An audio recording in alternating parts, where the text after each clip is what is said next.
Buenas tardes y bienvenidos a toda la audiencia de este nuevo ciclo de reflexiones de la psicología social ante la pandemia, organizado por APSA y en colaboración con las siguientes entidades: Primera Escuela de Psicología Social Dr. Enrique Pichón Reyer, Asociación Civil Corriente Pichoniana, ETOS, Centro de Estudios y Aprendizaje, ATEPSO, Asociación Tucumana de Técnicos de la Psicología Social Corriente Pichoniana, y CEPS, Centro de Estudiantes Pichón. En nuestro primer encuentro tuvimos la oportunidad de conversar con la profesora Josefina Racedo y en el día de hoy vamos a conversar con la profesora Ana Quiroga, directora de la Primera Escuela de Psicología Social. Bienvenida y muchas gracias por este tiempo, Ana. Al contrario, Antes, encantada de poder compartirlo. muchas gracias. Ahora, antes de conversar, le vamos a comentar a la audiencia cómo se va a desarrollar la modalidad de este encuentro, que va a estar coordinado entre dos miembros de APSA, que es Nahuel Barisi y quien les habla, Iris Leranos. Tendrá una duración de 50 minutos estimados y se va a dividir en dos tramos. El primero se iniciará a través de preguntas, consultas generadas previamente a través de un formulario de Google que se envió oportunamente, y luego haremos una pausa de 5 minutos. Vamos a retomar luego con las consultas que nos hacen llegar ahora a través de nuestra página de Facebook de APSA. Dicho todo esto, nuevamente muchas gracias, Ana, por este momento, y vamos a empezar justamente con lo que habíamos conversado un ratito antes, en la previa. ¿Qué es lo que estás viendo vos hoy en este presente, en este día? ¿Cómo estás viendo hoy este momento? Si nos podrías contar. Sí, creo que no puedo hablar sino desde cómo estoy viendo y estoy viviendo este momento, ¿no? Es decir, creo que tenemos todos una profunda implicación en esta situación. Justamente creo que este es uno de los rasgos específicos de esta situación social, de esta gran crisis social que la pandemia del coronavirus nos ha implicado, ¿no? O nos está planteando. Creo que primero, ya creo que podemos ir marcando algunas etapas, cosa que al principio, hará 20 días, un mes, todavía no estábamos en condiciones. Yo diría, tampoco estábamos en condiciones casi la semana pasada. Pero mm, primero, primero cierto grado mm, de sensación de lo increíble, de que esto no podía suceder, ¿no? Es decir, que eran rémoras o de otras épocas, esta idea de que es decir, movilizaba algo que va a tener mucha importancia en las fantasías generalizadas, que es la idea de la peste negra, del cólera, y por un lado eso en la balanza y otra es, estamos en un desarrollo tecnológico, en un avance de la medicina, etcétera, etcétera, que hace pensar que eso quedó atrás para siempre. Y nos encontramos con que no es así, que algo que suponemos que quedó atrás para siempre no quedó.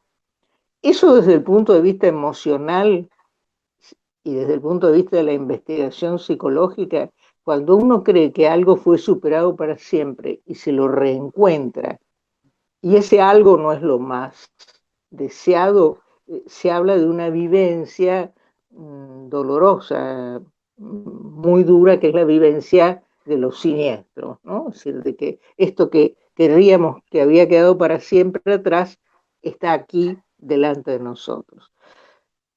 Eh, Creo que todos inicialmente no tomamos conciencia, y este es un proceso que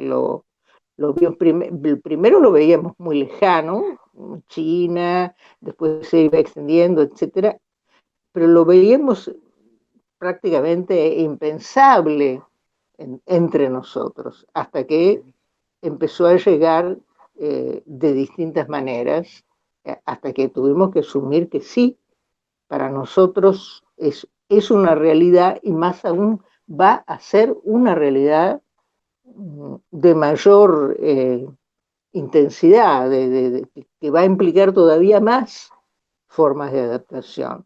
Entonces, hubo muchos momentos, es decir, yo creo que una de las cosas que traté de conversar con la mayor cantidad de gente y también de intercambiar con compañeros, colegas de la Argentina y también de España, bastante, por razones laborales. Yo tengo contacto con ellos y sobre todo están en Madrid, en donde está el corazón de este, estaba el corazón del conflicto que tenían de la pandemia para los españoles.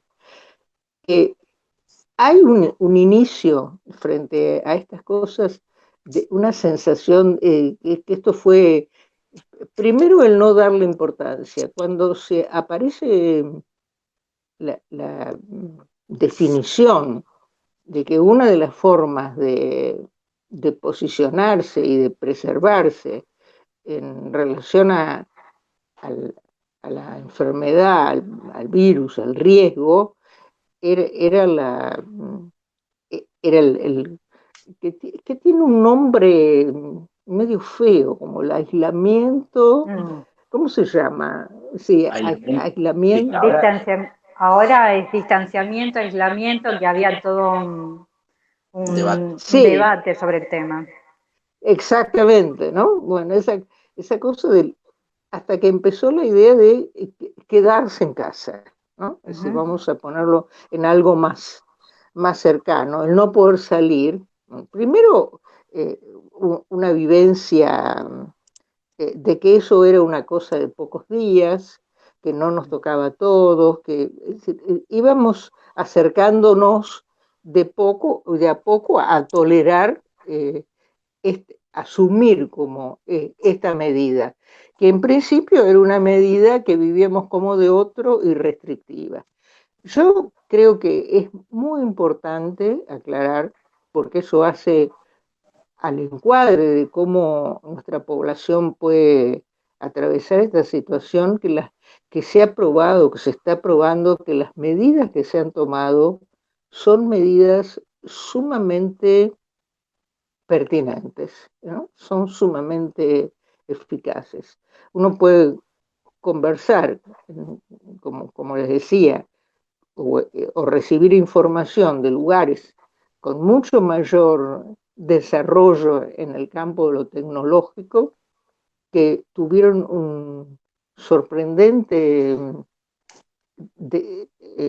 descuido, un real descuido de Ajá. lo que acerca de lo que sucedía, y están pagando consecuencias fatales, como está pagando Italia, España, como está pagando Estados Unidos, ¿no?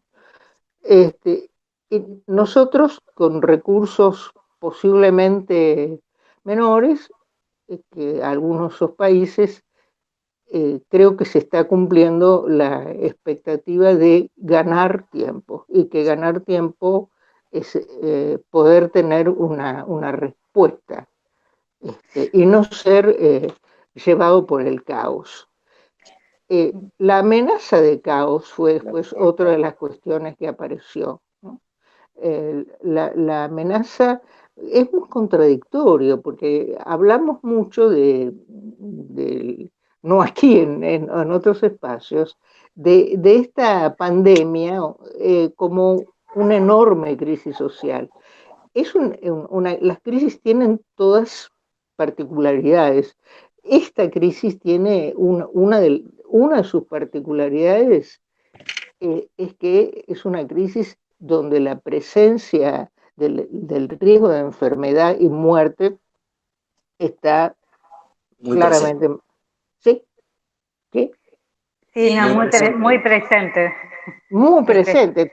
Es uno de sus rasgos específicos. Es decir, ¿qué nos pasa? ¿Que nos vamos a quedar sin trabajo? ¿Nos vamos a quedar pobres? Puede ser, pero no es ese el temor. no es ese el riesgo principal. El riesgo es enfermar y que y tal como tenemos las representaciones acerca de esta enfermedad, al principio apareció también como devastadora. Y eso potenció mucho una idea que aparecía como pronto como una idea de fin de mundo.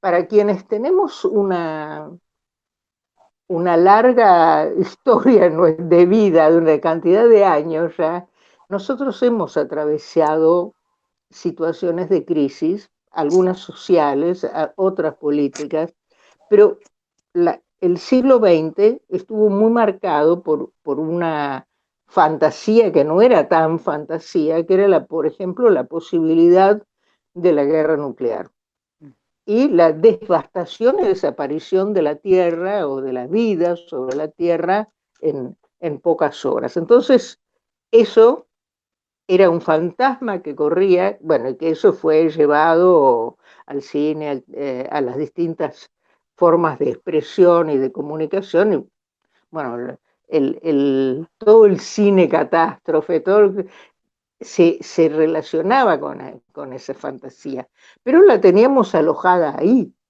Y de pronto, cuando empezó a aparecer algo que implicaba a toda la humanidad, a todo el planeta simultáneamente, salvo pequeñas excepciones, nos encontramos con algo que ya no esperábamos, pero eso también nos confundió, porque no es lo mismo la destrucción de la posibilidad de la vida en la Tierra que, que el desarrollo de un virus que se puede identificar y sobre el que se está trabajando y que posiblemente en no mucho tiempo existan formas de combatirlo eficazmente.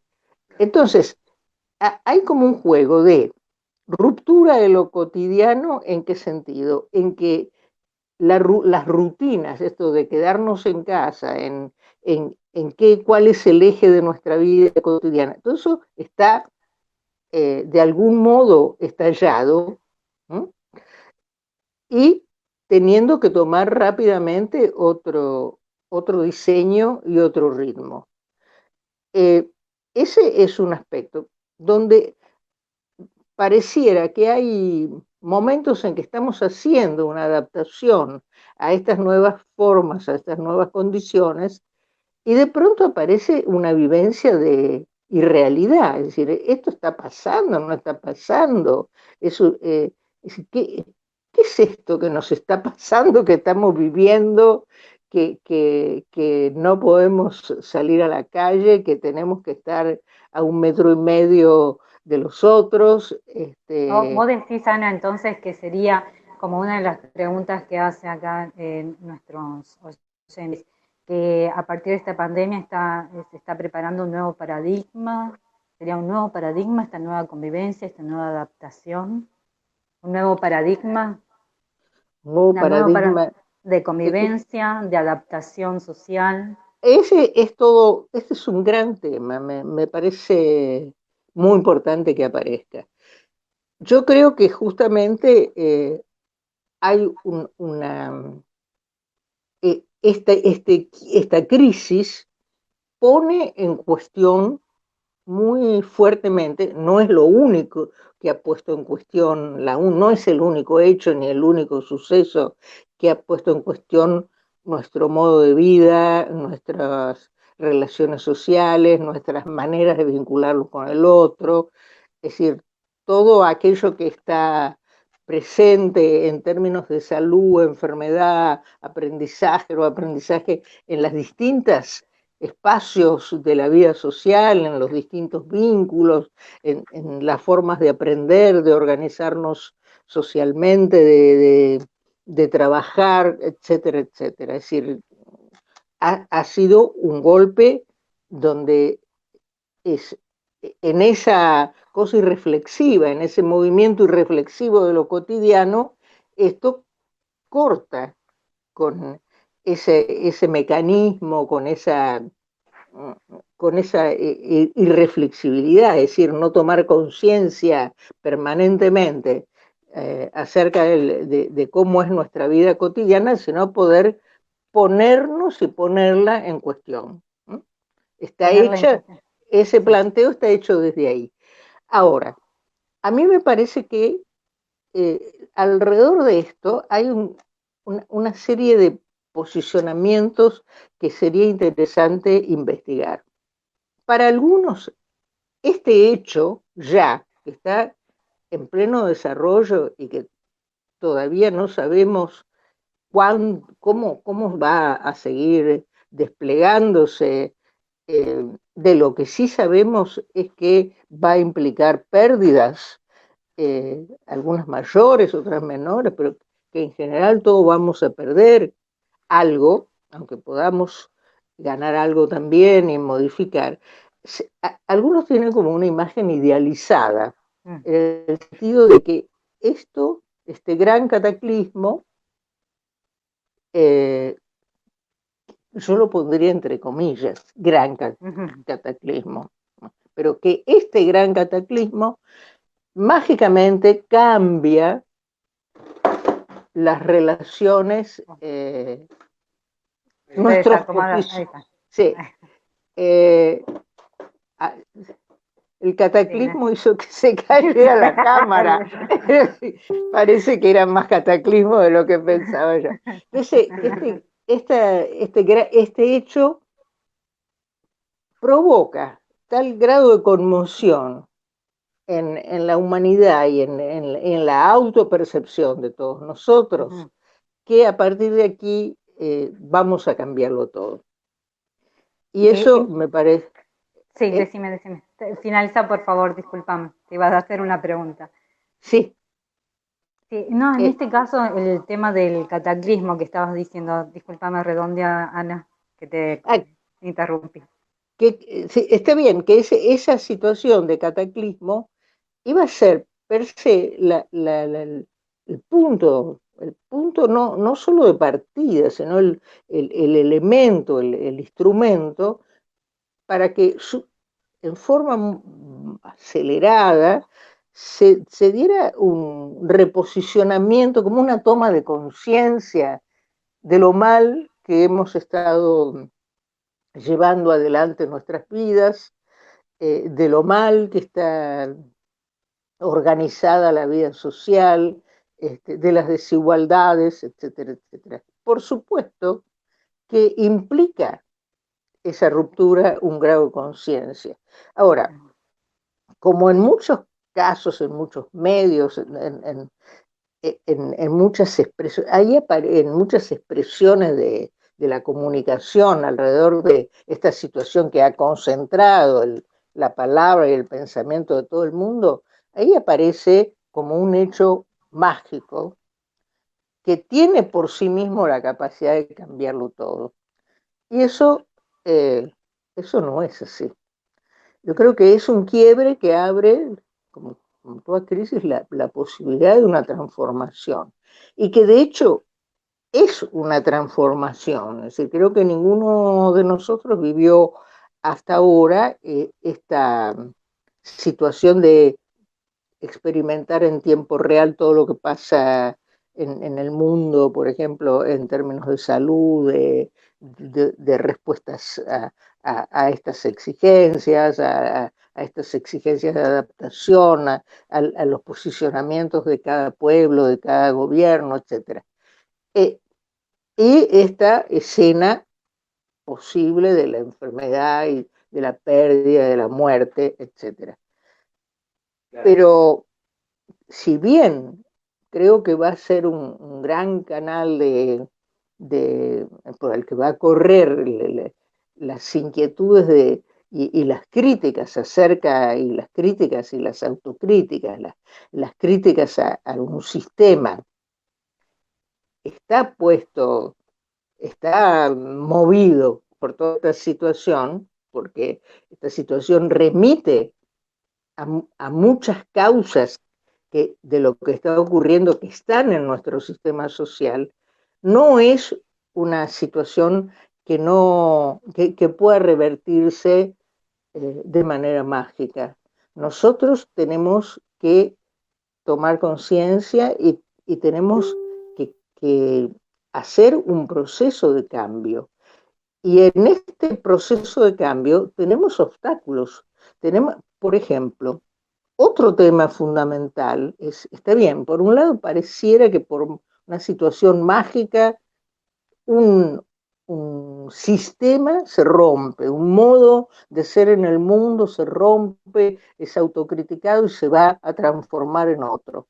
Pero por el otro, justamente aparece lo contrario, aparece el otro como riesgo, el otro como peligro. Como peligro, por ejemplo, un tema que desde el punto de vista de la psicología social nos inquieta es, bueno, ¿qué significa la presencia en el vínculo, en el espacio de intercambio, en el espacio propio y compartido con el otro, ese espacio vincular? ¿Qué significa en ese lugar la presencia del virus? ¿Qué significa? ¿Qué es ese virus en un vínculo?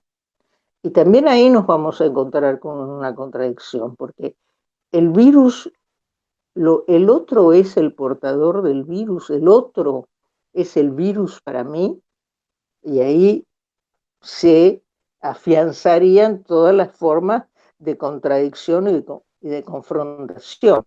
O el virus es un tercero que hace que frente al cual yo me alío con el otro para enfrentarlo. Es decir, puedo pedirle al vínculo que me une con el otro, construir con el otro vínculos que me permitan enfrentar ese tercero, ese peligro, ese riesgo. Este es un tema que es clave porque se da en los distintos niveles de las relaciones, desde los vínculos más cercanos, de convivencia, amorosos. Un gran tema ahora que es cómo hago para convivir, qué le estamos pidiendo a los vínculos humanos, ¿no? ¿Qué le estamos pidiendo? ¿Qué nos estamos pidiendo a nosotros? ¿Qué le estamos pidiendo al otro? Pero cuando la amenaza de riesgo está en el espacio vincular, me parece que una de las grandes cuestiones para trabajar esto es, para trabajar toda la problemática de la pandemia, es el tema de la discriminación entre realidad y fantasía. Porque la fantasía puede permitir que el otro sea siempre el depositario del riesgo. Es decir, puede llevar a esa escena, a esa interpretación de la realidad, a esa interpretación de mis relaciones con los otros. O la discriminación del grado de peligro que existe objetivamente. Vamos a poner la palabra objetivamente, que es conocimiento de la realidad, y las, las, eh, las explosiones subjetivas que se dan alrededor de esta situación de realidad. La, la, Hay, por ejemplo, preguntas, por ahí me estoy yendo del eje, pero hay preguntas acerca del miedo, ¿no? Sí. El miedo, sí. Bueno, el miedo, hay un dicho popular absolutamente claro, el miedo no es sonso. Es decir, sí. El miedo es una reacción de conocimiento acerca, es una reacción de alerta más o menos intensa en relación a la percepción de un peligro. El miedo que paraliza es aquel donde está sobredimensionado el peligro y está envuelto en ese en esa nube de fantasías, el hecho, es decir, es objeto de las proyecciones de las fantasías, si se quiere, más primarias de los seres humanos, o, o cómo nos vamos acercando. Ese es un momento donde sí aparecemos paralizados por el miedo, porque no solo se sobredimensiona el potencial daño, la idea de una inmediatez catastrófica, de la imposibilidad de visualizarse continuando atravesando las situaciones de peligro, sino que se sobredimensiona también la idea de nuestra propia vulnerabilidad, de nuestra propia soledad, de nuestro estar a merced de los acontecimientos, como solía decir Pichon Rivière en el análisis de este tipo de situaciones. Entonces, no le tengamos miedo a ciertos grados de miedo, porque si no hubiéramos tenido un cierto modo de miedo como registro de que algo sucede y de lo que ese algo puede ser peligroso, no hubiéramos tenido o no podemos tener lo que se llama una respuesta de adaptación activa. Si no hubiéramos tenido un cierto monto de miedo, un miedo no paralizante, sino un miedo de registro, estaríamos paseando por las calles. Justamente en este momento, Sonia Lucero está preguntando si es miedo o es pánico lo que se siente. ¿Vos qué crees? Bueno, el miedo y el pánico son... el miedo tiene algo más de racionalidad. Hay también ideas de cantidad y calidad. El pánico, cuando hoy hablamos de pánico, estamos hablando de un cuadro donde hay precisamente esta vivencia que es muy propio de la crisis y muy propio de lo que está pasando, que es la idea de la imprevisibilidad, ¿no? De la imposibilidad, es lo imprevisible, lo inesperado, lo que corta el pasado con el presente y el futuro, borra el futuro y también convierte por lo tanto, en un infierno el presente. Entonces eso sería el pánico, que se va a expresar en inhibición para pensar, para respirar, para moverse. Eso es una patología. Sí. Y el miedo es una reacción. El pánico está más ligado a la ansiedad, al fenómeno de la ansiedad, donde lo persecutorio no está identificado. Y esa ambigüedad y esa no identificar lo persecutorio potencia el sentimiento de vulnerabilidad. En el miedo hay una mayor claridad acerca de cuál es el riesgo, desde dónde puede venir el ataque, en el caso de que sea una cuestión persecutoria, o de cuál puede ser la pérdida. Así volvemos al tema del miedo a la pérdida y el miedo al ataque, pero Pichon siempre planteaba esta idea de que en el miedo el objeto a perder o por el cual ser atacado era identificado.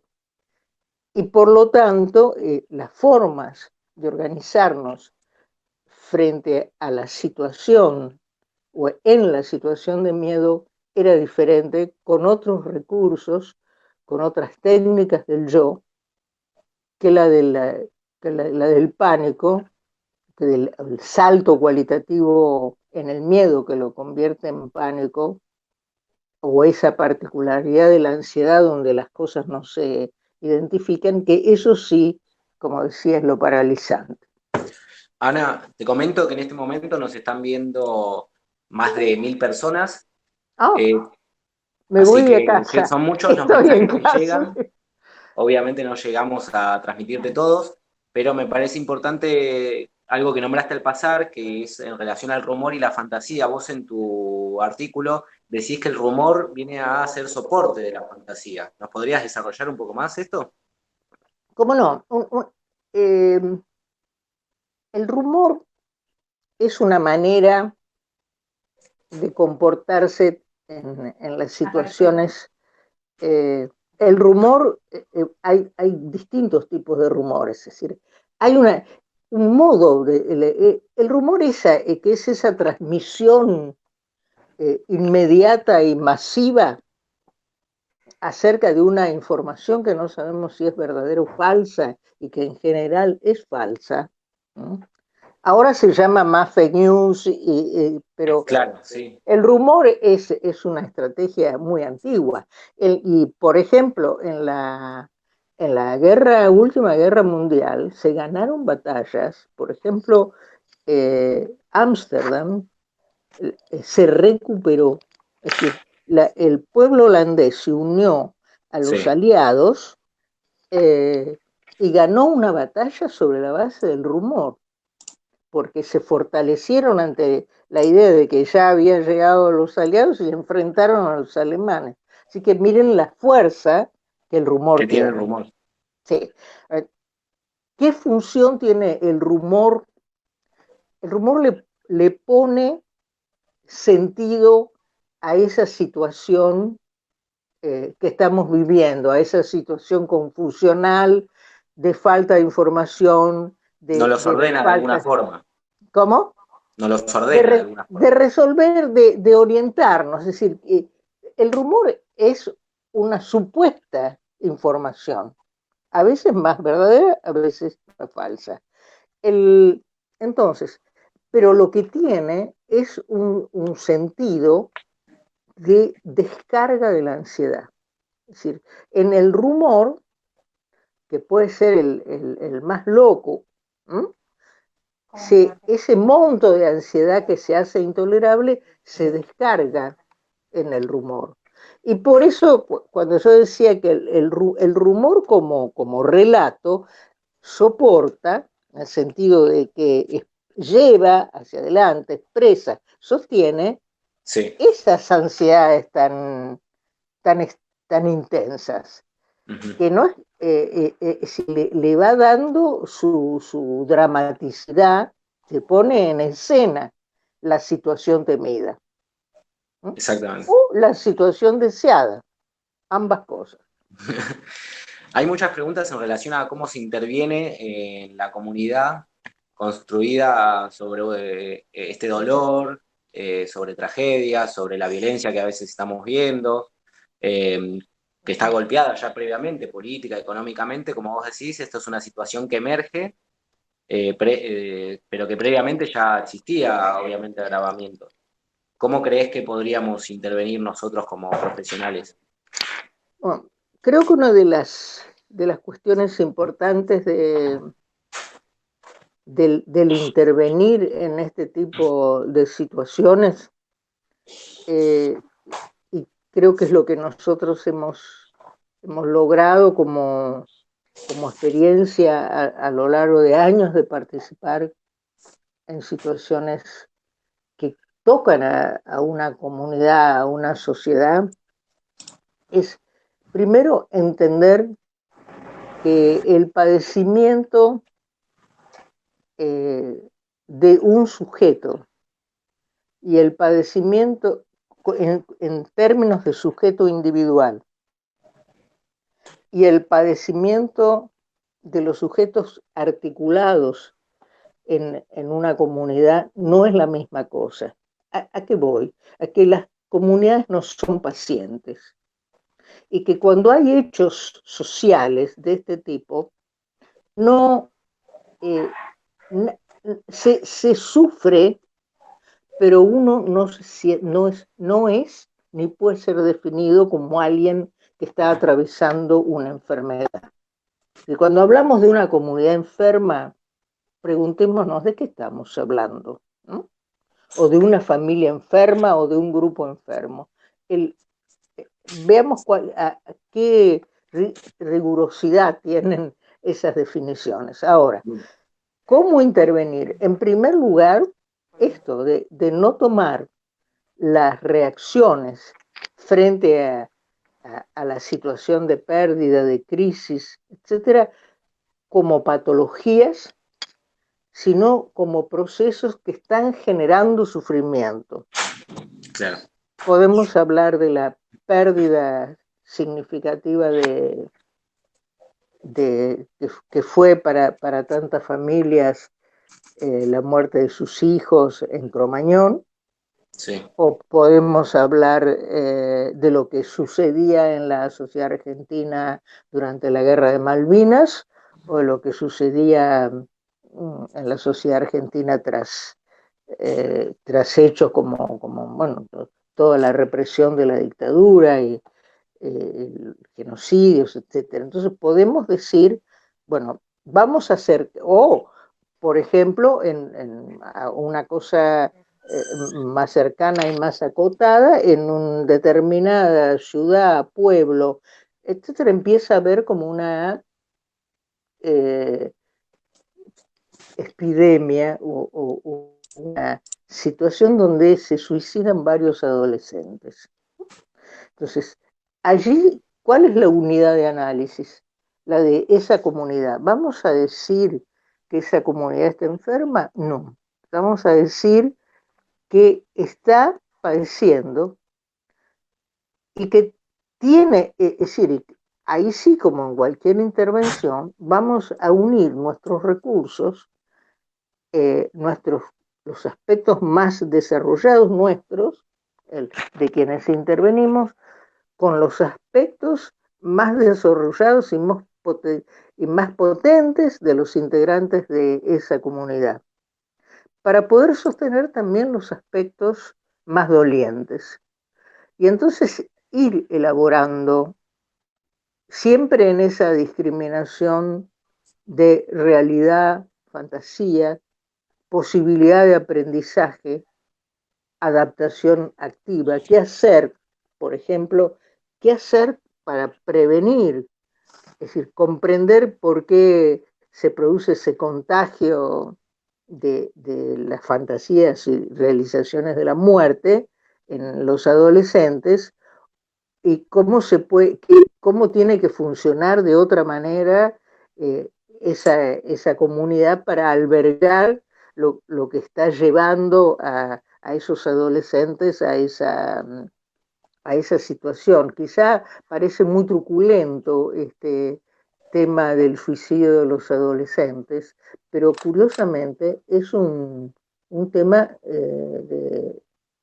curiosamente o dolorosamente, es un tema que tiene cierta reiteración.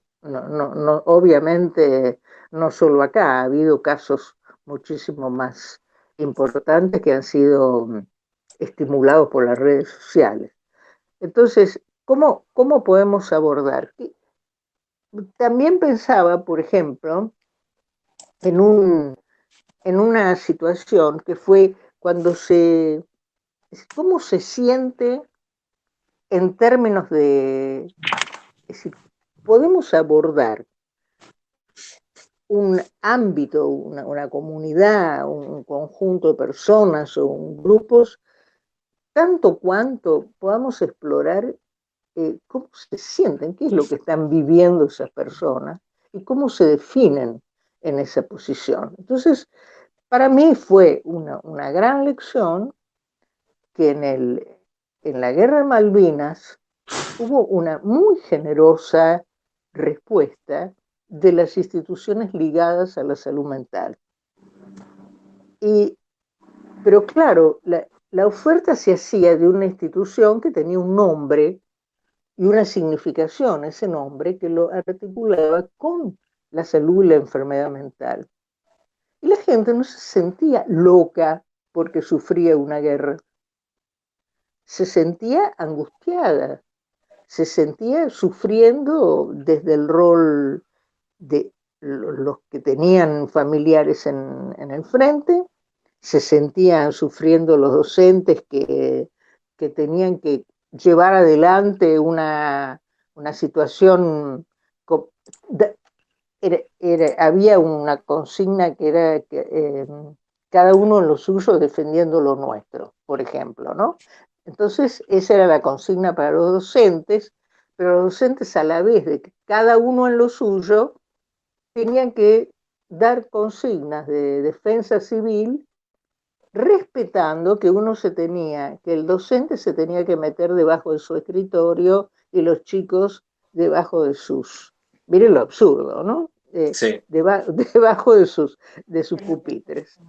Entonces, esas contradicciones le generaban un nivel de ansiedad, les daban mucha angustia a los docentes, por ejemplo, las formas en que se expresaban los chicos, por ejemplo, cómo se golpeaban, no entre ellos, sino cómo se caían, se golpeaban, lo que daba idea de que el cuerpo estaba rigidizado. El cuerpo de un chico normalmente no está rigidizado.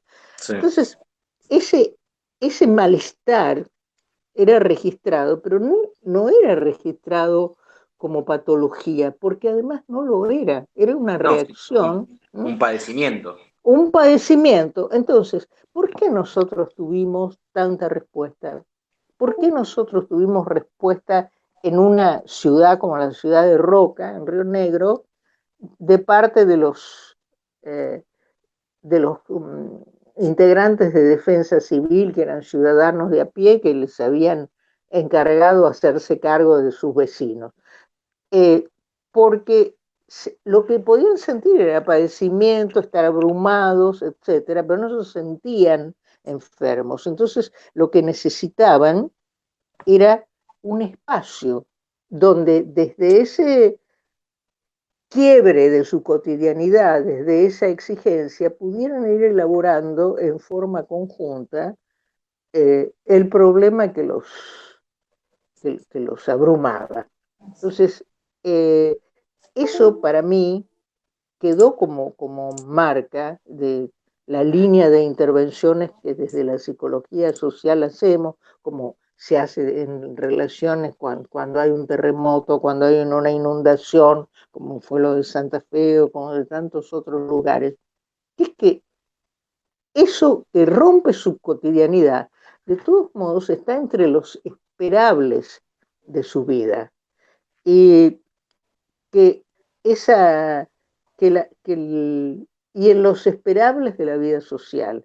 Y entonces nosotros, desde el punto de vista de la psicología social, nos tenemos que posicionar en una asimetría que no es la de que a nosotros hasta cierto punto no nos pasa lo mismo, o aunque nos pase lo mismo, nos vamos a colocar en un lugar donde nos ponemos al servicio de las necesidades del otro. Acá, si nosotros en algún momento tenemos que intervenir en algún espacio frente al como está pasando con el grado de sufrimiento que están teniendo los trabajadores de la salud, nosotros como ciudadanos, como personas que podemos enfermarnos, en ese sentido estamos implicados como cualquiera. Claro. Pero nosotros, en relación a los trabajadores de la salud que pidieran algún tipo de auxilio, tenemos que tener en cuenta, ellos están padeciendo, pero no están enfermos.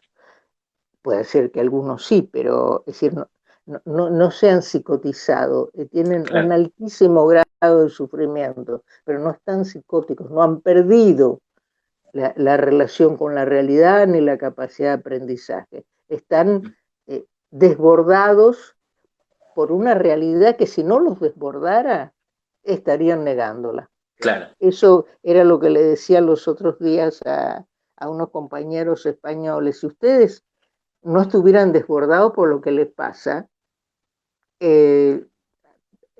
no estarían vivos desde el punto de vista de la sensibilidad humana, serían máquinas. Claro. Claro. Sí. Bueno, Ana, te cuento que hay 1.100 personas conectadas en este momento escuchándonos.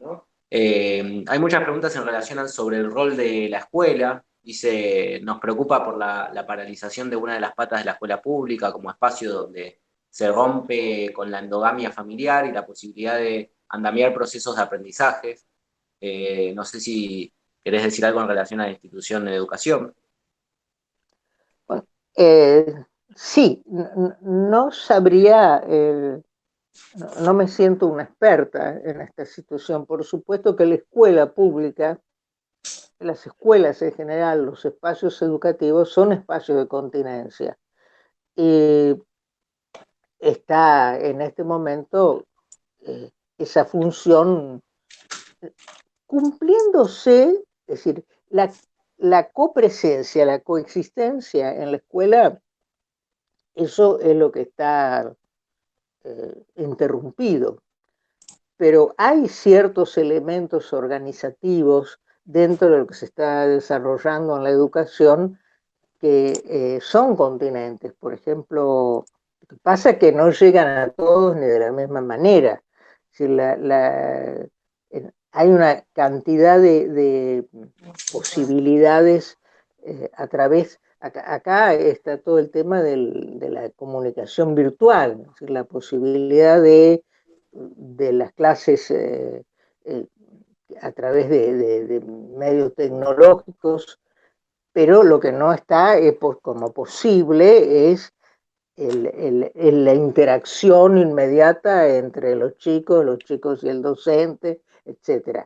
De todos modos, la escuela que cumple ese rol tan fundamental de organizador y referente, se ha tratado de mantener algunos aspectos de la referencia, es decir, a través de dar tareas, a través de los comedores, es decir, esto tiene que ver ya con no solo la función continente de la escuela en términos de educación, sino entre nosotros tiene que ver con el quedar un poco en el aire la función en este momento dominante de continencia de la escuela en los sectores más empobrecidos, más dañados.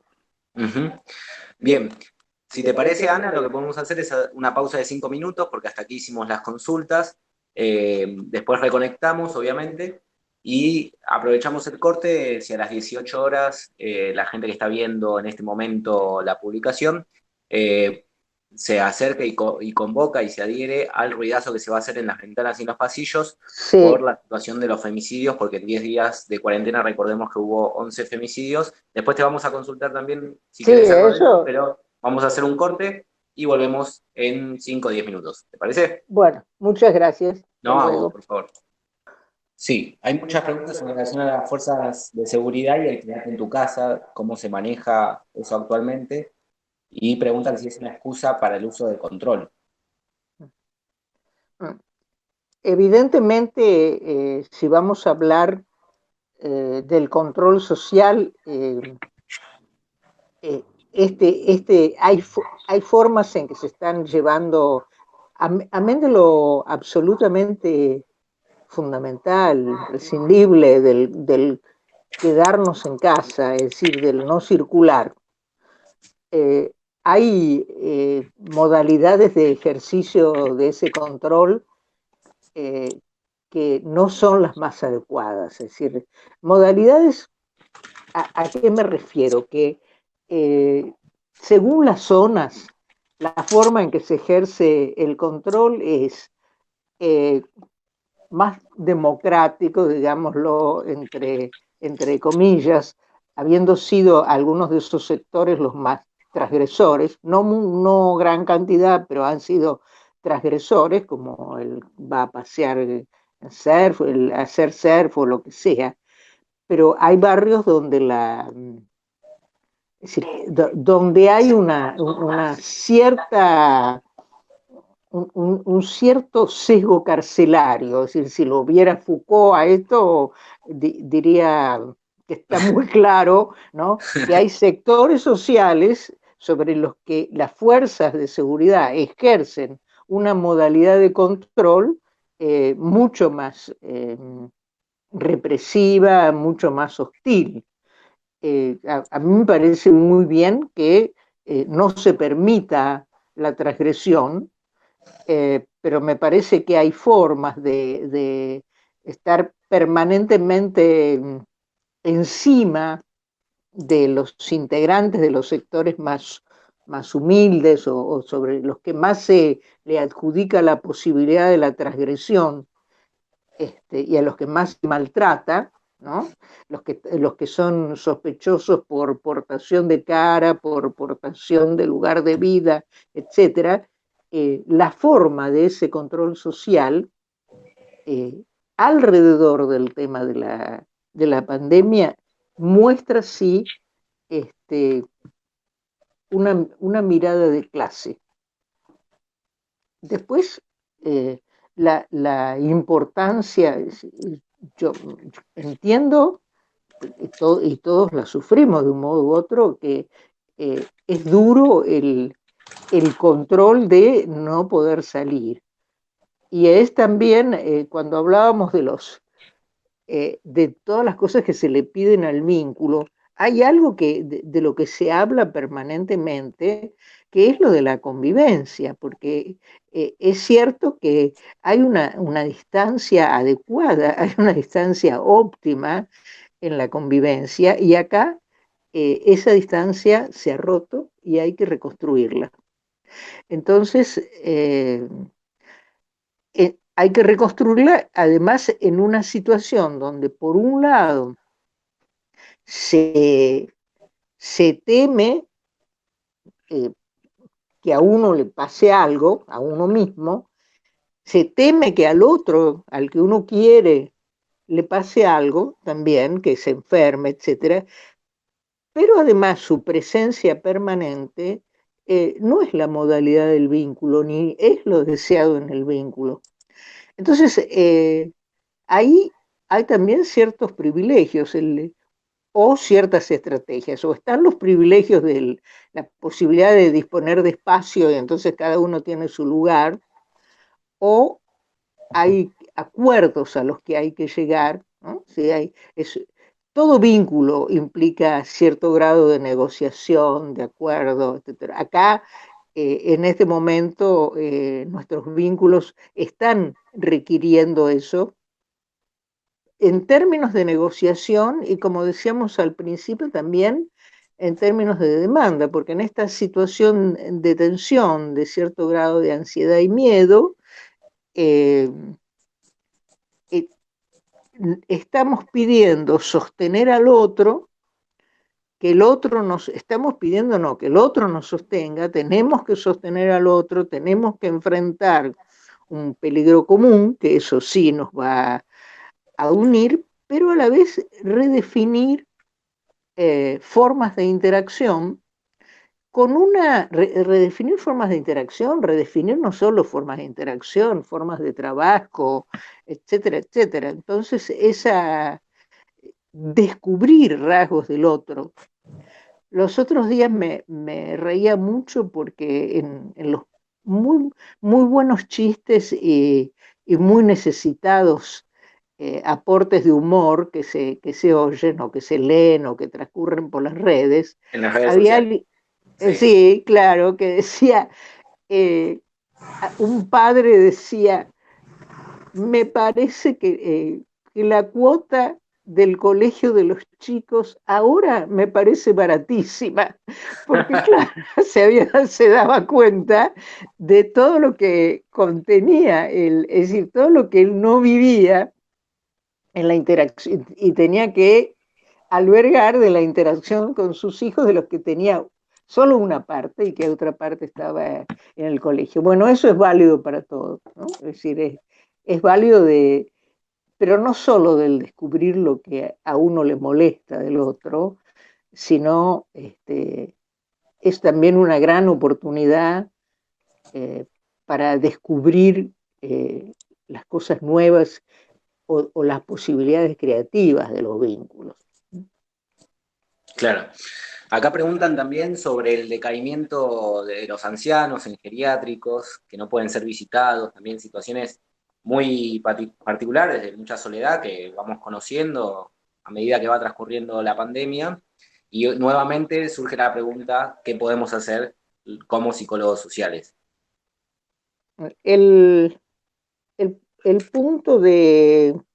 A mí ahí me estás tocando un punto personal. Yo no sé si voy a poder ser muy objetiva, pero ahora sí, también circula por las redes el hecho de que nuestra generación ha protagonizado procesos revolucionarios, cambios, etcétera, y que ahora nos queda pendiente una última revolución, que es la revolución de los viejos, ¿no? Porque, y sí, porque, bueno, no todos estamos en... Acá está muy pendiente y muy como trasfondo el tema de las clases sociales, los sectores de clase, todo cómo se va a ir, cómo se desarrolla esta situación. Pero respecto también, también vamos a tener que ver los sectores de las mujeres y lo de los varones y lo de la gente joven y lo de las personas que estamos identificadas como los sectores de más riesgo, ¿no? Sí. Entonces, esos sectores de más riesgo pueden ser definidos como los necesitados de más cuidado o pueden ser victimizados, doblemente victimizados en lo que es el abandono social o la no valoración social de las personas llamadas de tercera o cuarta edad, ¿no? El, por supuesto que la situación de la gente mayor eh, en su familia, en su casa, es de una naturaleza, aunque sus hijos a lo mejor no puedan verlos con tanta permanencia como es decir, me refiero a adultos mayores que no, o gente mayor que no está internada, que no está en ningún espacio de esa Claro. naturaleza. El abandono tremendo que uno puede advertir de la gente mayor en los espacios como geriátricos, etcétera, no sé realmente con exactitud si modifica, si se ha modificado mucho, porque ese nivel de abandono es preexistente. Y es uno de los grandes daños de la sociedad. Yo creo que hay que, al haberse prolongado la vida, creo que no se está en absoluto resolviendo adecuadamente la inserción y la visualización de las distintas generaciones que estamos coexistiendo. No Muy sé si interesante, esto Ana. aclara. Sí. Sí, aclara, clarísimo. Muy interesante, hay muchas repercusiones de lo que vas contando. Mercedes Fernández dice, hola querida Ana, te manda Hola. saludos. ¿Cómo pensás que en este contexto el rol que nos toca a las mujeres en esta interacción cotidiana, cómo se piensa, cómo podemos también accionar en relación a eso? A las mujeres. Sí, Eh, bueno, no creo que tengamos todavía tanto dato para referirnos a las mujeres en general. Creo que el dato más claro es si en el ámbito del grupo familiar y en la coexistencia, ¿no? eh, se siguen manteniendo los roles que se mantienen en lo cotidiano. Estamos claros que las mujeres trabajamos en la mayoría, trabajamos fuera de nuestras casas y también dentro de nuestras casas, esa doble situación. ¿Cuánto se ha modificado esa situación? ¿Cuánto de cooperación o de modificación de roles o de adjudicaciones de responsabilidades está en juego? No, no puedo, yo francamente en lo personal no tengo suficiente grado de información. Eh, pero sí hay otra área, que es la que mencionábamos recién, que lo que sí se ha intensificado, y eso sí que afecta el día a día y la vida de las mujeres, es que la situación de encierro ha potenciado, como suele suceder, las situaciones de violencia, ¿no? Entonces, se han producido femicidios. También hay situaciones de violencia con los chicos, esto en general no se menciona, pero cada situación de crisis eh, también en muchos casos incrementa el cuidado o incrementa el maltrato. Esto tiene que ver con que cómo se agudizan o estallan los conflictos familiares. Bien, me queda hacerte una pregunta sobre el artículo que escribiste, que es muy interesante. Vos haces un recorrido de cómo comienza la percepción de una crisis. ¿Nos los podrías de alguna forma desarrollar? Sí, cómo no. Bueno, lo que quise volcar en ese artículo es que, aunque nosotros no lo registremos, es decir, aunque nosotros no vayamos registrando que la situación de crisis se nos aparezca como algo absolutamente súbito y de quiebre, ¿no? Como si se abriera un enorme zanjón delante de nuestras vidas y la cotidianidad se rompe, en realidad esa crisis viene dando noticias, ¿no? Las escuchamos o no las escuchamos es otra cosa. Es decir, nosotros, por ejemplo, respecto de las crisis económicas, vamos teniendo distintas experiencias. Hay sectores que empiezan a experimentarla en primer término o hasta que se va extendiendo. La crisis esta crisis en realidad tiene la especificidad de ser esta crisis universal que ha instalado como, como escena principal la escena de la enfermedad no, no reversible por el hombre, una enfermedad, un virus que enfrenta el desarrollo a una humanidad que había avanzado tanto en su desarrollo, que había avanzado tanto desigualmente en su desarrollo, porque yo no sé si esta crisis eh, oscurece o, nos lleva a olvidarnos de lo que está pasando, de cómo viven los refugiados en África. ¿Mm? Sí, simplemente está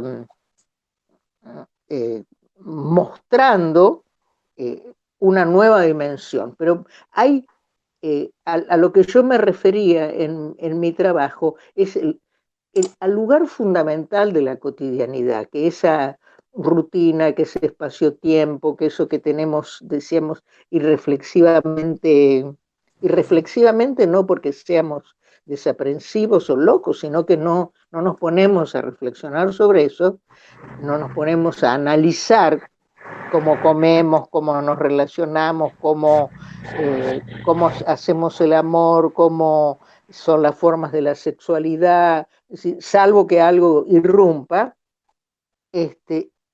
empieza a haber modificaciones, ¿no? Pequeñas rupturas hasta que se produce el salto cualitativo, la ruptura más verdadera. A mí me gustaría volver Sí. a un tema porque realmente me preocupa mucho. El tema que a mí me preocupa es la negación de la crisis, la negación de la pandemia, que creo que es algo que ya estamos dejando atrás.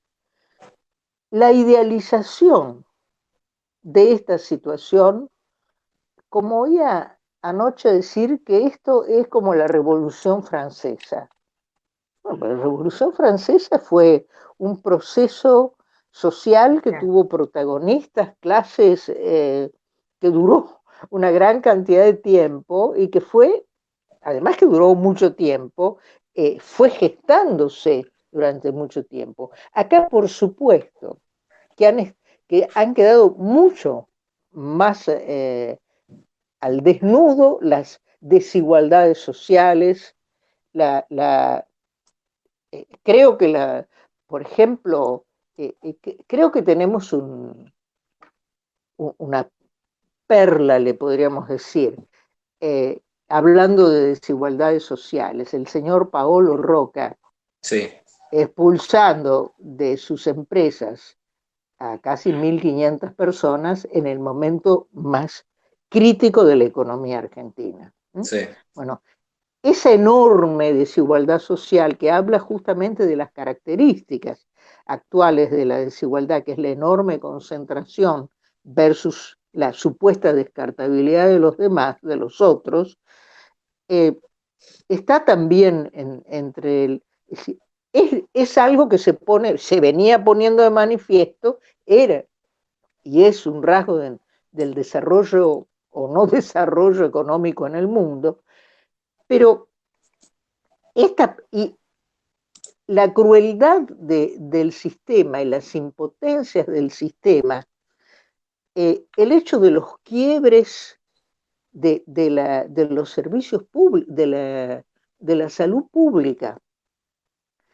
En Inglaterra, que tanto se valora el sistema público gratuito, sí, se ha ido yendo y viniendo en relación a si se lo incrementaban sus presupuestos, se bajaba el presupuesto, según las características del gobierno. En el último tiempo venía bastante inclinándose, en la misma línea que gana el Brexit, etcétera, la idea, una tendencia a la privatización y a la cercenamiento de recursos. Ahora, de pronto la plata apareció y Gran Bretaña desarrolla una gran movida de recursos, de espacios para combatir al virus. para abordarlo. Ya es un poco tarde, igualmente. Sí. Circulan chistes dolorosos que esto es una pavada, pero ya que estamos hablando de cosas tan dolorosas, alguna vez metamos el humor, ¿no? Me parece. Ese chiste de que el príncipe Carlos, la única corona que va a poder tener es la corona del virus, porque se ha contagiado, ¿no? Pero volviendo a esto, la desigualdad social, las organizaciones políticas que sostienen esta desigualdad social, la estructura de este sistema y las líneas en las que se ha ido desarrollando y cómo ha ido superando con momentos de parálisis y momentos de cintura el sistema capitalista, financiero, etcétera, etcétera. Hoy,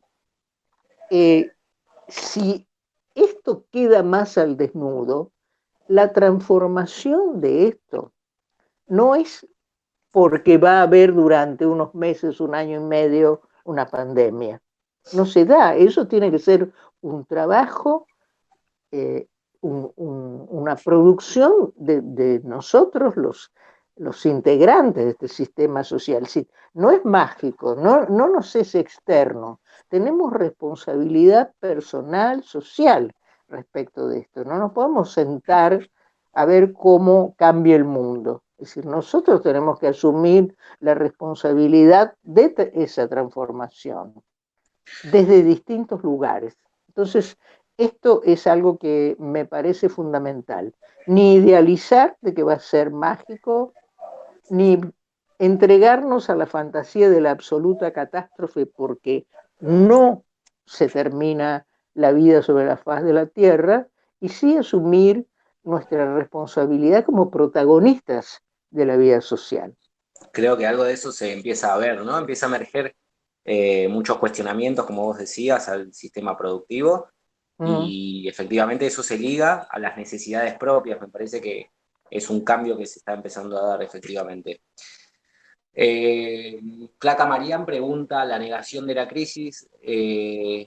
No, perdón, refuerza lo que vos decís, dice la negación de la crisis, la negación de la pandemia, la idealización de esta situación. Las preocupaciones de Ana son muy válidas. Graciela Tonier dice: gracias, Ana querida, por tus reflexiones. ¿Se escucha ahí? Sí.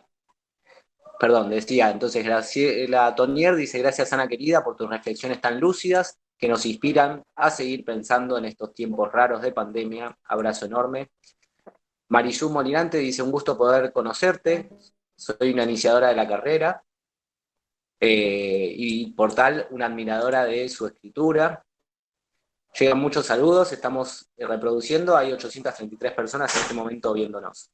No sé si te quedó algo para plantear, Ana, algo que quieras reforzar, que quieras plantear, tenés el espacio y el tiempo.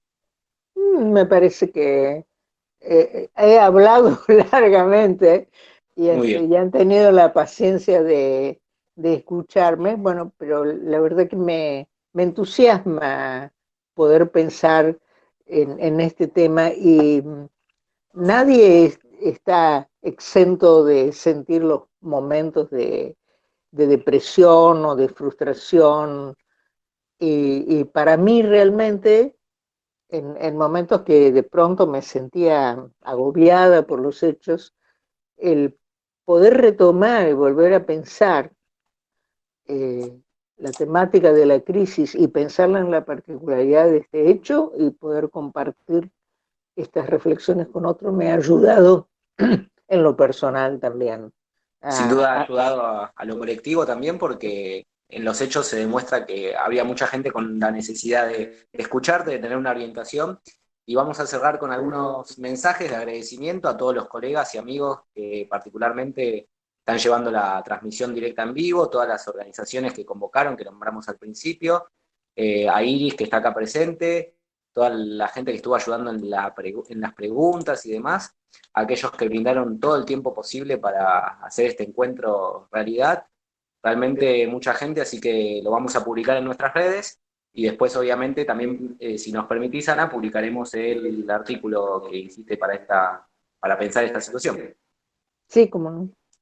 Bueno, Ana, quedamos en contacto, muchas gracias y podemos volver a hacer, si te parece, alguna en esta semana o la próxima semana, cuando vos quieras. Tenés disponible Dejemos obviamente. sí, con mucho gusto, dejemos que se vaya desarrollando el proceso, porque no podría decir muchas cosas diferentes. Bueno, y les agradezco mucho el espacio, el interés y la escucha. Muchas gracias, Ana. Nos vemos la próxima. Bueno, muy bien.